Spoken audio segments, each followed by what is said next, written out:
Ahí está. Ahí está. Está con nosotros Libertad Piccinini. Hola, Libertad, ¿cómo andás? Hola, Sebas, ¿cómo estás? Bien. Esta es la cortina que te caracteriza. Buenísimo, dale. Bueno, me toca empezar a mí entonces. Exactamente. Bueno, voy a hablar porque el 15 de abril pasado se cumplieron 104 años del hundimiento del Titanic. ¿104 años? 104 años. ¿Hay algún ser vivo que todavía esté vivo de aquella tragedia? Mira, la última persona que se murió con 101. 101. 101 años. Así que y está datado creo que el 98, 99, porque fue la premiere de James Cameron. Ahí se estrena en el 2003, así que si fue la premiere tiene que estar vivo. Hasta el 2004 vivió. Pero bueno, veremos. Bueno, cuestión de que este transatlántico es un creado en Gran Bretaña, o sea, es un buque británico, un gran buque británico. Sí. Casi irrompible. Casi irrompible, sí. Justamente en su viaje inaugural es donde sucede la tragedia, ¿no? Sale desde Southampton, que es el sur de Inglaterra, hasta Nueva York. Teóricamente era un viaje que iba a ser placentero y mostrando toda esta lujuria que había en este momento. ¿No? Estamos pensando en 1912, casi principios de la Primera Guerra Mundial. Claro, palpitando la Primera Guerra Mundial en el 14, sí que estamos ahí. O sea que era entre todo, una gran economía. Bueno, zarpa el 10 de abril, estadísticamente lleva 2.223 pasajeros, a veces son 2.227, depende, a bordo. Que en realidad es el 50% de la capacidad que tenía el buque. O sea que el buque podía albergar el doble de los pasajeros que llevaban. Solo sobrevivieron hasta del naufragio 1.514 personas. En realidad murieron 1.514 personas, más de la mitad de los pasajeros. Justamente es uno de los mayores naufragios en época democrática, ¿no? Digamos, sí. Porque durante las guerras todos sabemos que hubo muchos buques de guerra hundidos, tal cual. Pero bueno, esto es como una cosa de lujo. Solamente portaban botes salvavidas para 1.178 pasajeros, con lo cual casi la mitad. Menos de la mitad. Pero bueno, la realidad es que las pocas fotos que se muestran no son del Titanic. Ahí vamos a romper un mito, como siempre. No son del Titanic. Vos me desmitificás todos los mitos. ¿Viste? Trato del bastón ese que del Parque Lezama, el sable, que era mentira, esto también era mentira. Tal cual. No es mentira. En realidad las fotos son de un barco anterior que se llama Olympic, que es de la misma constructora y la misma empresa naviera, que se inaugura en 1911. El tema está que el Titanic se termina el 30 de marzo. Entonces, para sacar las fotos y todo, tiene muy poco tiempo. Las últimas fotos que salieron están sin las ventanas, sin parte de un costado, digamos. Yo no, la verdad que de barcos no sé mucho, pero la parte de un costado está sin terminar, porque lo terminaron en el momento casi de zarpando, lo estaban terminando de pintar prácticamente. Dale. Claro. Apurate que nos tenemos que ir, tío. Bueno, entonces sacaron las pocas fotos que hay que muestran las escalinatas y todo eso, en realidad son de un barco gemelo. Ah, mirá vos. Claro. El Titanic era más grande que este Olympic. Que este Olympic, sí. Era más grande, llevaba más toneladas y era más veloz, teóricamente. Lo cual, bueno, produce este boom. Este boom, claro. Bueno, la realidad es que, por ejemplo, en 1898, esto es algo que se habla así como los mitos del Titanic, 14 años antes, hay un escritor que se llama Morgan Robertson que escribió un libro que se llama Futility. Y en realidad trata justamente de la historia de un barco llamado Titán, que tiene casi las mismas medidas que el Titanic.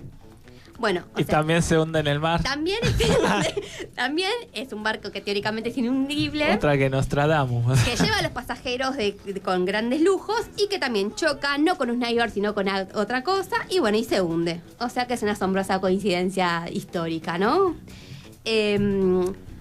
Lo cierto, bueno, no sé si es una premonición o coincidencia, esto nunca se va a saber, nunca se va a adivinar, tampoco sabemos que exactamente, es un mito, es uno de los tantos mitos que rondan sobre el Titanic.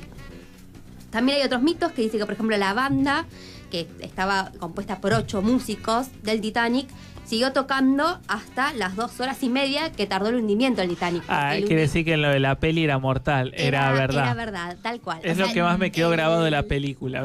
Claro. Más que la relación de DiCaprio me quedó más la relación de los tipos. El Titanic choca 12 menos 20 de la noche y, o sea, 2 y 20 ya se estaba hundiendo. Ya estaba totalmente hundido en realidad. Porque como todos saben, chocan con Tony Haber y hay una parte que se empieza a hundir, después el barco se parte y se hunde por completo. Lo cierto es que, bueno, mientras dura este caos y este hundimiento, la orquesta sigue tocando gradualmente, ¿no? O sea, sigue tocando. Lo cierto es que había un protocolo de salvamento. Esto de mujeres y niños primeros es real, existe este protocolo en los navíos, pero también estas personas, digamos, encargadas de regular de alguna manera estos grandes buques, pedían que al principio solamente 16 botes salvavidas. Con 16 botes estaban bien. Lo que pasa es que no cubría toda la capacidad de pasajeros que había. Por lo tanto, les pidieron a la empresa que tienen que poner 32 botes. Lo cierto es que al final se dio vuelta la tortilla y con 16 botes y 4 botes más que eran plegables, lograron zarpar. Pero porque en realidad las normativas, primero dijeron 16 botes, después dijeron 32 y después volvieron a decir que con 16 botes podían zarpar. Nadie se esperaba igual que esto sucediera, ¿no? Porque todos sabemos que tenía doble, o sea, la parte de ¿cómo se dice? Vos que sabes en la de tenía barcos, doble, no. Claro, bueno, tenía doble carcasa, entonces Sí. no se iba a hundir, no se iba a hundir teóricamente. Era irrompible. Era irrompible, tal cual, bueno. Pero no, evidentemente. La naturaleza le dio la lección, digamos. Claro. Por esto en 1914 se trata un convenio, o sea, 2 años después del hundimiento, hay un convenio internacional para la seguridad de las vidas humanas en el mar y que todavía rige como seguridad marítima a seguir. También esta gente que pobre, ¿no? Muchos perdieron el patrimonio y cuando llegaron a Nueva York, que era su destino final, porque los salvaron, ahora voy a contar cómo los salvaron, vivieron mucho tiempo de la caridad, porque obviamente se encontraron sin nada. En el momento del hundimiento, varios barcos escucharon el pedido de SOS, que es la primera vez que se utiliza ese código para alertar, digamos, a otros barcos vecinos que hay uno en peligro. Y bueno, por ejemplo, el Carpathia es el barco más cercano que está, pero llega a las 4 de la mañana. Ah, 2 horas sea, después. Casi 1 hora y media después, Sí. y logras, a los sobrevivientes que están en los botes de salvamento, los logras salvar. De la orquesta, por ejemplo, ningún músico se salvó. Hay otro, está el Birma, el Frankfurt. Lo cierto es que, bueno, todos tardan en llegar. Hay un barco que se llama, que lo llaman el SS Californian. Estos barcos, algunos eran de pasajeros y otros eran de carga. Aclaremos que no, que es el que estaba más cerca, digamos, porque estaba a 10 millas, que no es nada, lo vio que estaba en peligro el Titanic, pero como había desconectado el telégrafo porque tuvo un inconveniente entre el capitán del Titanic y el capitán del California, el operador tuvo malos tratos, apagó el telégrafo. Entonces nunca, y tampoco miró el cielo, nunca nada. Entonces nunca se enteró de lo que estaba pasando hasta muchas horas después. Ah, jodeme. Claro, tal cual. Así que bueno, nada, pudieron salvarse. Y es verdad que la mayoría murió congelada. La mayoría murió congelada, obviamente.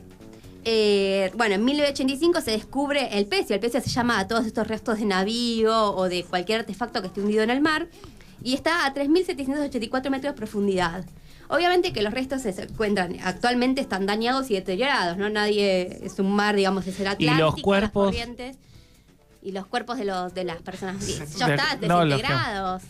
Los dejaron ahí que... No, sí, algunos los pudieron recuperar, algunos fueron recuperados y fueron identificados, otros no.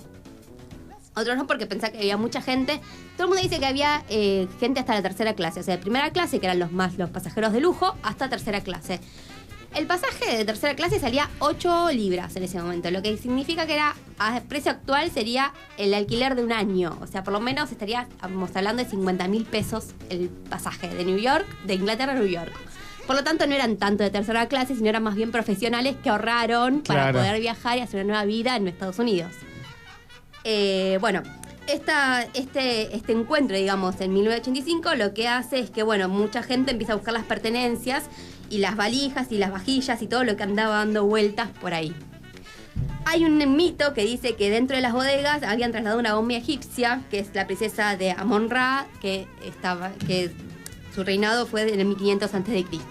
La adquiere un arqueólogo estadounidense y bueno, y un día se embarca con ella en el Titanic, pero ambos, como sabemos, terminan en el fondo del mar. Nunca se supo nada más de ellos. Teóricamente era una momia de la mala suerte y demás. Pero bueno, no se sabe. Lo cierto es que hubo 2 empresas muy importantes. Una fue el astillero, que fue Harland & Wolff, que en realidad era un astillero especializado en la construcción naval, que se funda en 1861 y que en realidad a finales de 1950 sigue funcionando, a pesar de que se hundió el Titanic, porque tenían otros buques de gran envergadura. Pero bueno, a finales de 1950 la demanda de buques disminuye por el tema del avión a chorro. Entonces, solamente se usaban los buques para guerras y actualmente, bueno, trabajan en estos buques petroleros. O sea que sigue en funcionamiento esta empresa. No les afectó tanto económicamente el hundimiento. Después está la otra, que era la naviera, que en realidad es la que encargada como de hacer toda la parte, digamos, de poner en funcionamiento el barco y demás, que contrata al astillero, que está fundada en Liverpool en 1845 en Inglaterra, que es la naviera White Star Line. Y esto, en realidad ellos empiezan esta incursión, digamos, con la idea de iniciarse en el comercio del oro, y al final se dan cuenta de que pueden tener más rentabilidad. O sea, rentabilidad tal cual, llevando pasajeros. Por eso construyen el Olympic, que era el anterior, el Britannic, que es otro, y el Titanic.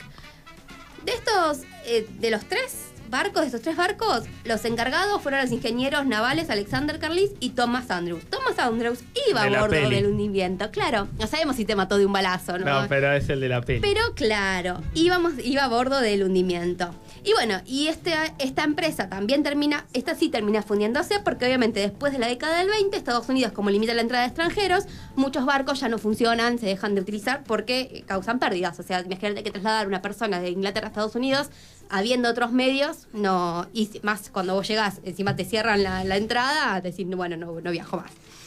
Bueno, cuestión de que lo más importante de esto es que los objetos recuperados. ¿Qué pasó con los objetos recuperados? Bueno, hubo gente que también, como siempre están mirando qué nos falta o qué nos va a causar placer, los ponen en exhibición. Entonces, por lo tanto, hay smokings usados en esa época que se pudieron rescatar de la gente que rescataron, collares como el de Kate Winslet que usa en la película, collares, billeteras, bueno, vajilla, anillos, relojes, naipes, billetes. Que valieron fortuna.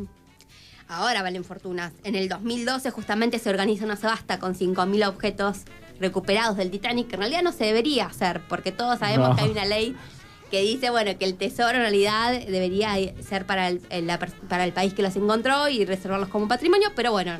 Se subastaron, tal cual. Y bueno, y la verdad es que tanto se ha rodado, tantos libros se han escrito y tantas cosas se han hablado sobre el Titanic, que en realidad para mí el Titanic no fue inundible, como quien dice. O sea, sigue reformulándose y recuperándose a través de la memoria. Exactamente. Lo importante es que, bueno, que todas estas